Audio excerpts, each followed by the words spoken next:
Hey gang, it's JC and this is your daily dose for Monday, June 14th, 2010, a cooperative venture with Mind Active in beautiful downtown Brentwood. We are here every day, Monday through Friday at jc'sdailydose.com, twisted by the pool because the radio station said, we're going to pay you for 15 months to do nothing. And so what would you do under the circumstances?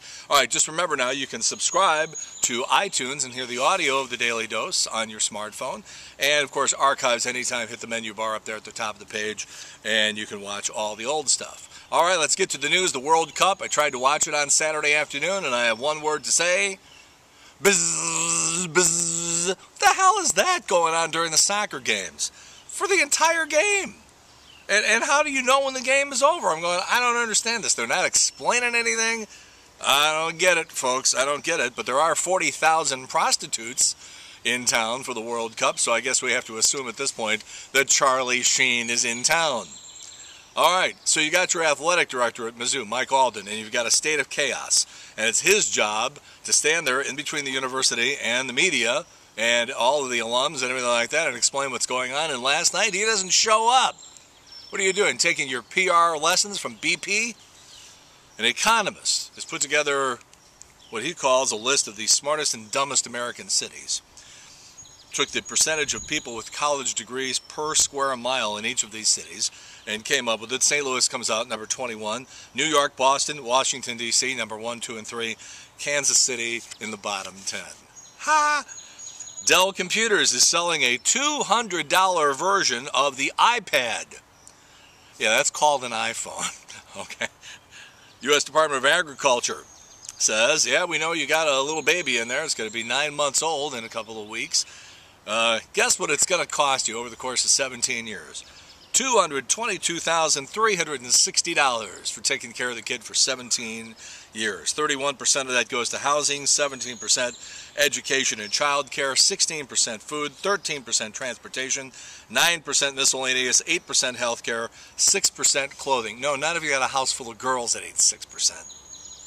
All right, we told you last week that we were going to have today the results of the annual Cosmopolitan Magazine Sex Survey. Now, every year they talk to a bunch of horny women who are all too happy to share with you and us, people like us, the intimate details of their sex life. So let's kick it off here. Have you ever had sexual contact with a member of the same sex? 53% of them said yes. These are the women. More than half have said, yeah, we did a little naughty lesbo thing there. How often do you have sex? And this is the big question because everybody wants to know, am I getting my fair share? How often do you have sex? 41%, 2 to 3 times a week. 16% once a week. 8% are doing it every day. When do you start worrying about a drought in your sex life? 30% after a week, 28% after a month. 3% don't even get concerned until it's been a year. What would you change about your sex life? 34% want it more often. 1% want it less often. How would you rate the sex you have? 50% say it's pretty good, but there's always room for improvement. 30% say the best ever. 1% say it's a disaster. What's your favorite position? 36% missionary. 25% canine style. 24% like to be on top. 8% like to spoon. 2% like to do it standing up. What do you worry about during sex? 28% nothing. 26% my stomach. Why would they be worried about my stomach? Oh, never mind. 10%, I love this answer, facial expression. Oh, that sort of stuff. How often do you finish? 37% finish most of the time. 25% sometimes. 9% never climax. Which of these makes you finish most easily? 27% oral relations.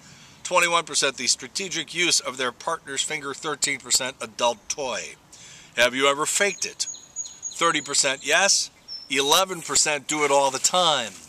No, we're not paranoid as men. How often do you get it on with yourself? 25% of women say a few times a week. 5% daily. How many sexual partners have you had? 48% say 1 to 3 liars. Are you happy with the number of sexual partners you've had? 66% yes. Have you ever lied to your boyfriend about it? 76% no. You're lying now. When you meet someone, how long do you wait before having sex? 31% couple of dates, 5% first night. Have you ever had a one-night stand? 40% yes. 10% have had several. What kinkier things have you tried? 52% sex in public, 52% sexy photos, 45% have dressed up and role-played. Gotta love that cheerleader thing, ladies. 40% phone sex, 23% videotape, 16% S&M, 8% threesome. Have you ever watched a porno? Yes, 37% love it. Another 23% do it with their boyfriends. 11% say, no, I can't go for that. No can do. Listen up, guys. What would stop you from having sex with a guy? 46%, man boobs. 36% say big belly. Ugh. 32% hairy back, you men. 21% said if he was skinnier than me. 16% small genitalia. 7% huge genitalia. What's the most important trait in a man? 40% say he makes me laugh. I'm saved.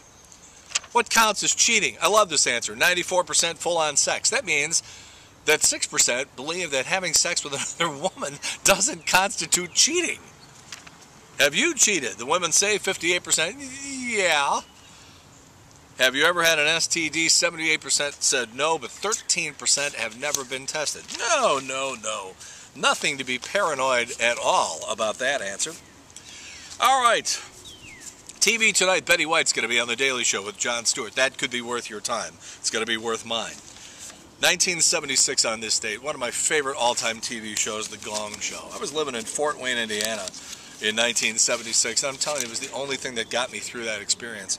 You got to remember, David Letterman was one of the guest judges on that show. Jamie Farr, J.P. Morgan, all those. You know, and Chuck Barris was the executive producer and the host. He did the Newlywed Game and the Dating Game, and he had a failure called the Baby Game. It was only on the air for about 8 weeks. The $1.98 beauty pageant. How cool was that? Gong Show debuted on this date in 1976. One of those frequently asked questions that I get is, you know, you've interviewed all these movie stars, all these young women in music and comedy and rock and movies and everything. Who's the prettiest? And I always surprise them with the answer because right near the top of the list was Dolly Parton. I couldn't believe how beautiful she was, and her skin was indescribable. And that always surprises people. The Bangles were as cute as could be. Helen Slater from the Supergirl movie and The Legend of Billie Jean. I'll show you, she was in one of the City Slicker movies. She was very cute. Nicole Kidman was more just sort of statuesque, but very pretty. Tia Carrere from the Wayne's World movies. Really up near the top of the list. But I think that number one would have to be one of the stars of Baywatch, Yasmine Bleeth, who turns 42 today. She's a train wreck, but boy was she cute, and what a world-class Hall of Fame dumper on that girl. All right, JC's Video Village, it's all new today. We go back to 1988 for an interview I did with Corbin Burnson from L.A. Law, one of the biggest TV shows of the 80s. He was in town. Also, I got a piece with Priscilla Presley, so you can see that on the Video Village. The Wayback Machine, we're going into the archives, also late 80s, and local radio personality Franco Pinion in a pretty clever TV spot they did along with a friend of mine from way back in the day, Mike Anderson. You can see that in the Wayback Machine. Not necessarily the news today is hilarious. We'll have it all up this week with Albert Pujols and Jose Oquendo. Make sure you check out Not Necessarily the News, would you please? JC's Eye Candy today, the most popular T-shirt of the summer of 1985, 25 years ago this month, JC's Eye Candy today. Tomorrow, it's Celebrity Tuesday, so we will see you then. In the meantime, that's it, JC's Daily Dose for Monday, June 14th, 2010, a cooperative venture with Mind Active in beautiful downtown Brentwood. Make sure you tell all your friends that we are here at jc'sdailydose.com with the Daily Dose and all the cool features, daily and weekly, that we have for you. In the meantime, we've beaten this one to death. Have a good one. See you later. Bye.